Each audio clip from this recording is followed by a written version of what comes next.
दूसरा पित्त का हिस्सा बहुत क्लियर है, एकदम स्ट्रेट फॉरवर्ड है कि घी ज्यादा खाएंगे पित्त आपका हमेशा सम रहेगा। और ज्यादा घी खाने का जो समय है वो बारिश के दिनों में और ये जो गर्मी के दिन होते हैं ना, उस समय घी ज्यादा खाइए ताकि पित्त को कंट्रोल करके रखे। और वात के लिए मैं पहले ही बता चुका हूं, शुद्ध पित्त। अभी ये जितनी बात है आप सोचो कितनी सरल है, बस हमें अपनी जीवन शैली में थोड़ा बदलाव करना है। जीवन शैली में बदलाव से पहले मन में संकल्प लेना है कि जी हम तो ऐसे ही चलेंगे, दुनिया जिधर जाए जाए हमें उससे मतलब नहीं, हम तो ऐसे चलेंगे। तो ये 3 चीजें अगर आपने देख ली तो बहुत अच्छा है। अब थोड़ा आगे चलें, अब और दूसरी चीजों पे मैं चलता हूं कि और कौन कौन सी चीजें हैं जो आपके आसपास हैं और आपके वात पित्त कफ तीनों को सम पे लाने में मदद कर सकती है। ये तीनों समभाग में रहें तो अच्छा होता है। और कौन कौन सी चीजें हैं? तो भागवती जी कहते हैं रसोई के बाहर जाने की जरूरत ही नहीं, सब वहीं है। भागवती जी ने एक सूत्र लिखा है, दुनिया का सबसे बड़ा औषधि केंद्र हमारा रसोई घर है। सबसे बड़ा औषधि केंद्र रसोई घर है। अब दुर्भाग्य से हम रसोई में जिनको मसाला कहते हैं ना, मसाला, वहां मसाला कुछ नहीं है, सब औषधि है। मसाले का और औषधि का अंतर मालूम है? ये मसाला तो शब्द ही भारत का नहीं है, पहले तो ये बता दूंगा। ये अरबिक शब्द है, फारसी से अरबी में आया, अरबी से हमारे घुस गया, हिंदी में और जगह जगह घुस गया। ये विदेशी आए तो ये शब्द भी आया। हिंदुस्तान में 17वीं 18वीं शताब्दी का साहित्य जब मैं पढ़ता हूं तो जब तक मुगलों का राज्य रहा तब तक मसाले शब्द का बहुत उपयोग है। मुगलों के राज्य के पहले एक भी जगह किसी भी शास्त्र में मसाला नहीं है। चरक संहिता पढ़ी मैंने, कहीं भी मसाला नहीं है उसमें। सुश्रुत में कहीं मसाला नहीं है, बागवट की कहीं मसाला नहीं है। पुराने जितने लेखक हुए हैं ना 10वीं शताब्दी के पहले के, कहीं भी किसी ने मसाले शब्द का इस्तेमाल ही नहीं किया। हर जगह है तो औषधि है, औषधि औषधि, जीरा औषधि, धनिया औषधि, ये औषधि के रूप में है। तो इनकी जो प्रॉपर्टीज हैं रसोई घर की, औषधियों की, ये सब आपके चिकित्सा के लिए है। अब मुझे समझ में आता है कि हमारे पुराने जमाने की माताएं बहनें, जो हमारी दादी हैं, नानी हैं, उन्होंने अपनी अपनी बेटियों को जो कुछ सिखाया, सब्जी बनाना तो क्या क्या डालना, जीरा चाहिए, धनिया चाहिए, हींग चाहिए, मात्रा कितनी कितनी चाहिए, वो सब बड़े वैज्ञानिक और चिकित्सक लोग रहे होंगे। क्योंकि रोज हमारे शरीर में वात पित्त कफ की स्थिति सम और असम होती रहती है। आप जानते हैं सुबह जो है ना वात ज्यादा होता है शरीर में, सुबह सुबह, दोपहर को पित्त ज्यादा होता है, शाम को कफ ज्यादा होता है। तो ये पूरे 24 घंटे में ऊपर नीचे होता रहता है। तो 24 घंटे में जो वात पित्त कफ ऊपर नीचे होता रहता है तो सब्जियों में उसी के हिसाब से औषधियां डाली जाती है। जैसे दोपहर की सब्जी बने, दोपहर की, तो मेरी दादी को मैंने देखा था कि दोपहर की सब्जी बनाएगी तो अजवाइन जरूर डालेगी उसमें, और वही सब्जी रात को बनाती थी तो अजवाइन नहीं डालती थी। तो एक दिन मैंने दादी से पूछा कि यही सब्जी दोपहर को मैंने खाई तो इसमें अजवाइन थी, शाम को खाई तो नहीं, क्यों? तो उसने उत्तर तो नहीं दिया। तो उसने कहा मेरी मां ने ऐसा सिखाया। बस बात खत्म हो गई। अब उस समय मैं भी मान लिया कि ठीक है उसकी मां ने सिखाया। अब जब मैंने काम शुरू किया ये चिकित्सा पर, तब मेरे समझ में आया कि अजवाइन जो है पित्तनाशक है।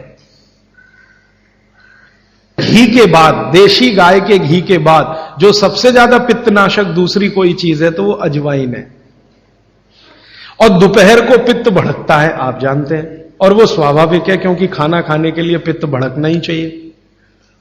तो उस समय अजवाइन डाली जाती है सब्जी में, क्योंकि दोपहर को ही शरीर को अजवाइन की जरूरत होती है पित्त को सम पे लाने के लिए। तो भारत में ज्यादातर माताएं बहनें ये बात जानती हैं कि दोपहर की सब्जी में अजवाइन चाहिए। दोपहर का दही है ना, दही का मट्ठा, उसमें भी अजवाइन का बघार लगता है। दोपहर की जितनी भी चीजें हैं ज्यादातर अजवाइन ग्रस्त होती है या अजवाइन से बनती हैं, क्योंकि पित्त को सम पे रखना है। तो आप सोचो जो लोग ये कर रहे हैं वो बिना कहे कितना बड़ा काम कर रहे हैं, हमने उसका वैल्यूएशन नहीं किया, ये हमारी मूर्खता। हमारे यहां तो एक बहुत बड़ा दुष्कर्म इस देश में हुआ है। अंग्रेजों के हम गुलाम हो गए तो सब कुछ हम भूल गए, अपनी चीजें। अंग्रेजों ने जो सिखाया वही हमें याद है।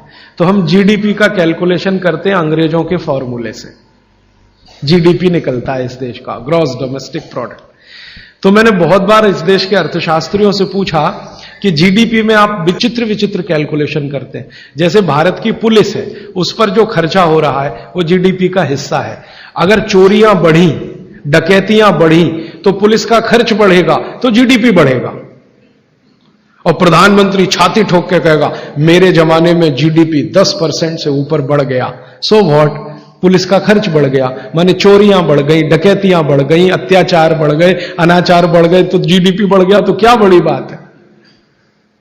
तो हमारे जो जीडीपी के कैलकुलेशन है बड़े विचित्र हैं। इसमें चोरी हो, डकैती हो, लूट मारी हो तो जीडीपी बढ़ेगा, लेकिन माताएं बहनें घर में जो करती रहती हैं वो जीडीपी में है ही नहीं, कैलकुलेशन ही नहीं है उसका। भारत सरकार कोई कैलकुलेशन नहीं करती कि किसी माँ ने 1 किलो पापड़ बना दिए तो जीडीपी बढ़ा कि नहीं, तो कहते हैं जी मालूम नहीं बढ़ा कि नहीं बढ़ा, क्योंकि कैलकुलेशन नहीं है।